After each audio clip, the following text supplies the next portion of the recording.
I am the biggest procrastinator you will ever meet. I often get distracted and I go off on tangents, and it takes me about 2 hours to complete a 30-minute task.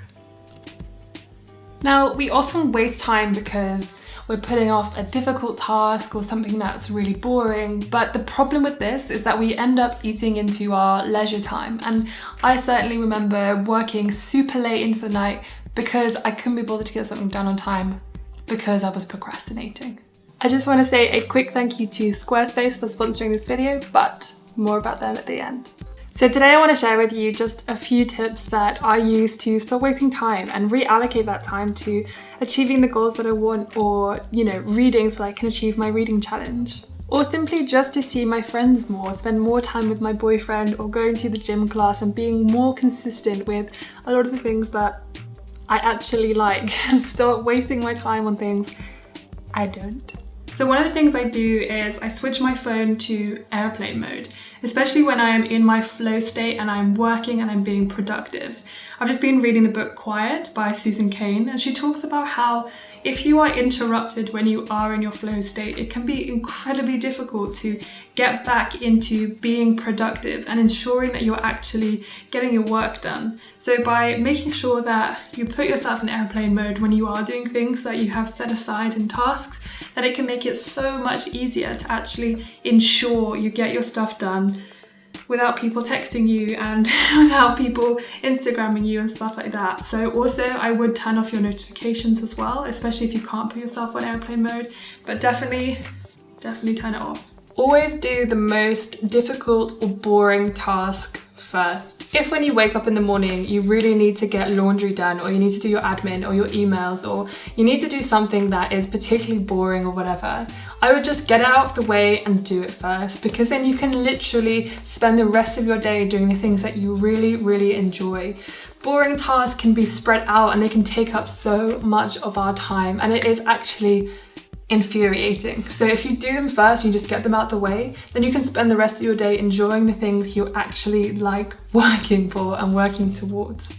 I often hear the phrase as well, I simply don't have time. And for a lot of us, of course, that can definitely be the case if you have several jobs, or if you have children or someone that you're caring for. But for a lot of us, we do use it as an excuse as to why we haven't achieved the goals that we wanted to.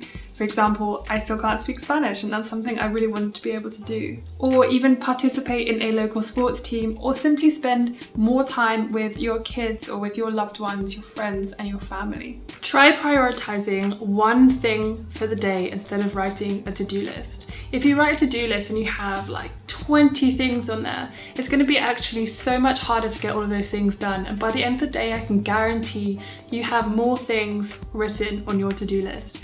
If you pick one thing and you take quite an essentialist approach towards your work day, then you'll get the most important thing done. When we talk about priorities, we end up having 5 to 10 priorities, when priority literally means the most important thing.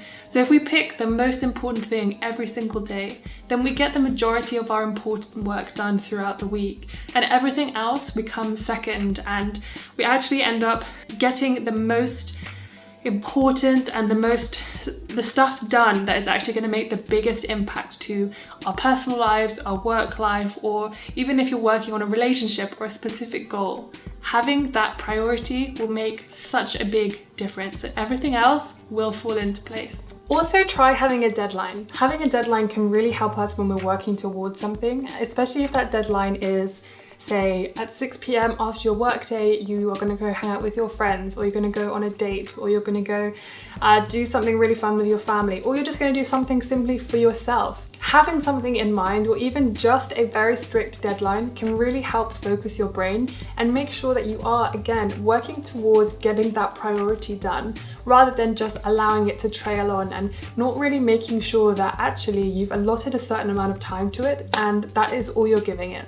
Because then you are able to really focus and get the stuff done, and then you can go and do the fun thing that you have planned. One other thing I actually really enjoy doing is setting a timer. So if I want to do a reading task, or if I want to allot myself a lunch hour, or if I want to make sure that I am doing X amount of work in X amount of time, I will put a timer on for about 40 minutes. 40 minutes apparently is kind of the focused time where you are most focused and can be focused for. So I tend to set a timer for like, oh, I don't really want to do my reading today, but I really need to get it done. So I'll put on a timer. Sometimes it will be even less, like 20 minutes. But having that focused work time can really help you if you're studying for something, if you are at work and you have a task that you need to get done, or even if, again, it's a personal challenge like studying French for 40 minutes every single morning. Having that allotted time can really, again, help you to get a lot more stuff done because it's completely focused, non-procrastinating time where you can't go off onto tangents. And it's kind of like a meditation because you are bringing your mind back to the task at hand, especially when it, wanders off and has other thoughts. So definitely timing can be super wonderful. So these are just the tips that I use every day to try and make sure I'm not wasting time. Obviously, I'm not perfect and it can be so difficult to ensure that you actually stay focused. But if you just incorporate a few of these things into your daily life, it can really help you to study for exams, get some productive work done, ensure that you're actually spending the time you want to be spending with your friends and your family and learning to do things and your challenges. It absolutely helps you to make sure that you are dedicating the time that you want to those things.